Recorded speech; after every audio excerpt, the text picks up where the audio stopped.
Hello guys and welcome back to my channel. We all know that games are full of secrets, but what if some of those secrets were so strange that the developers hoped no one would ever discover them? Today we're exploring the strangest, most inexplicable, and sometimes just plain weird material that was data mined from game files. Let's jump right in.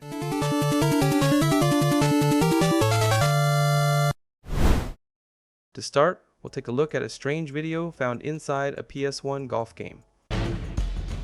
Get right.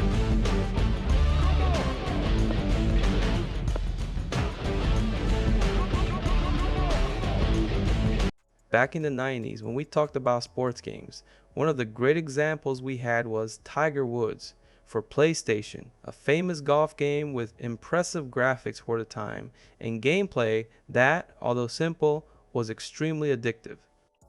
But what few people know is that this game hides one of the most bizarre and unusual stories in the world of video games. An Easter egg that literally had nothing to do with golf. Just imagine, you're there in the late 90s, all excited because you managed to buy your copy of Tiger Woods 99. Then, for some reason, some strange reason, you decide to put the disc in your computer just to see what happens.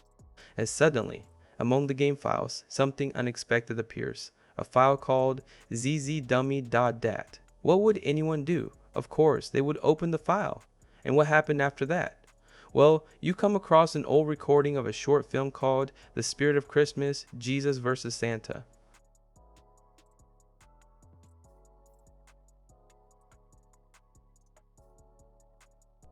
We wish you a Merry Christmas is for giving.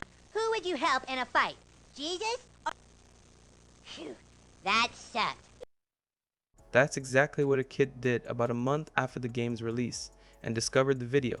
This short film, released in 1995, was created by Trey Parker and Matt Stone, the same guys who would later create South Park. Yes, you heard right. In the middle of a golf game, someone put in the files a video of an epic battle between Jesus and Santa Claus. And the most surprising thing? This video is considered the precursor to South Park.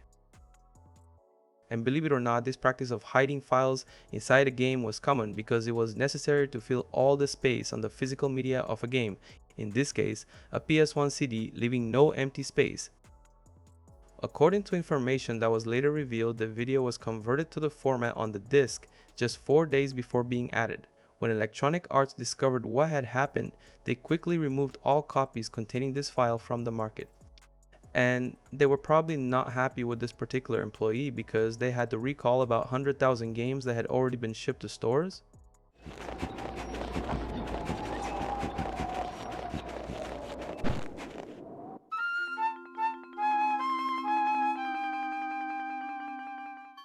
Imagine buying a Nintendo classic, Pikmin from 2001, and finding something inside that no one expected. An executable file for Windows. That's right, inside the GameCube disc, some players accidentally discovered an executable that allowed them to run the game on a PC.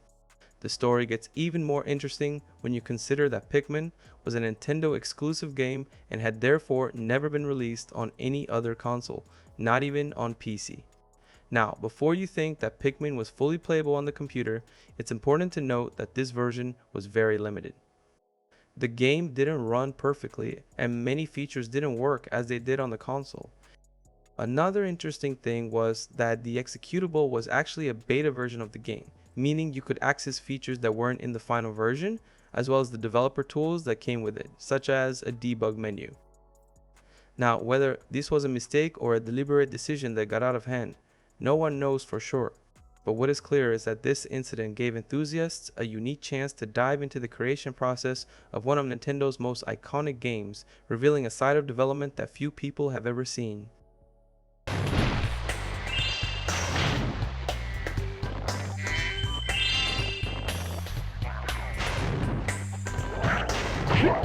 Now, let's talk about another famous franchise, Crash Bandicoot.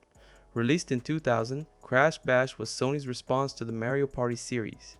To create a hype for the launch of Crash Bash, the developers included a secret demo on the third game in the popular Spyro series, Spyro Year of the Dragon. The strange thing is that it wasn't a normal demo, but rather a full beta development copy on the disc. On the demo's title screen, a new option called Cheat Menu appears when you press a specific code in your controller. This option allows you to see all 16 levels of the game instead of the 3 levels presented in the demo. Because of being a beta version, there are quite a lot of differences between this version and the full retail release of Crash Bash.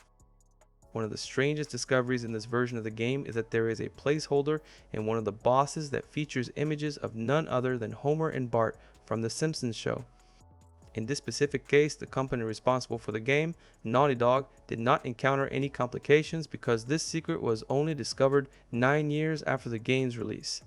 However, imagine if it had been discovered at the time of release, how it would have impacted the company, since purchasing a copy of Spyro would have given you the complete Crash Bash for free. Inciting protest is a capital crime. Agitators will be identified and arrested. Just another day, huh? Homefront: The Revolution was released in 2016. It turned out to be a huge disappointment. It quickly fell into oblivion after receiving criticism from all sides, and only something spectacular could bring the mediocre game back into the spotlight. And well, that's what happened. If you played the game, you know there's an arcade inside a prison that gives you access to Time Splitters 2, an excellent game created by Free Radical Design and released during the PS2 era. It was a cool Easter egg, but also frustrating because it only gave us access to 2 levels of the original game. Well, that changed when Matt Phillips tweeted in 2021, 5 years after the game release, that he had added the full version of Time Splitters to the game. After much trial and error, the community finally found the code combination needed to unlock it, and they succeeded. Not only is this version the full version of the classic S2 game, but it has also been remastered in 4K with new textures, making it even better than the original.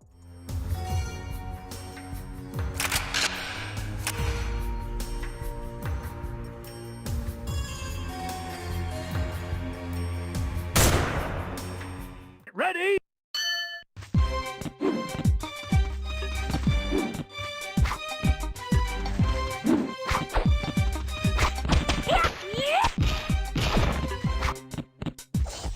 Shrek Super Slam is a fighting game similar to Super Smash Bros., featuring characters from the Shrek film series. It was developed by Shaba Games, published by Activision, and released in the fall of 2005 for all home consoles, the Nintendo DS, Game Boy Advance, and Windows. Up to 4 players can participate in the battle using various characters from the first 2 Shrek movies, and a curiosity is that Humpty Dumpty, the villain of Puss in Boots, appears in the game. So what is inside of the game's file? A full beta build of the Tony Hawk's Underground 2 for the PSP. But how this is possible? Well, this build was used as a padding file to fill the empty space on the PS2 version of Shrek Super Slam, which also has the involvement of the Shaba Games. Another curiosity about this beta build is that it's actually a beta version of a revised version of the game dated 2 days after the American release. It has a lot of bug fixes. You can see the list of the differences in the screen. This build was found 12 years after the game's release.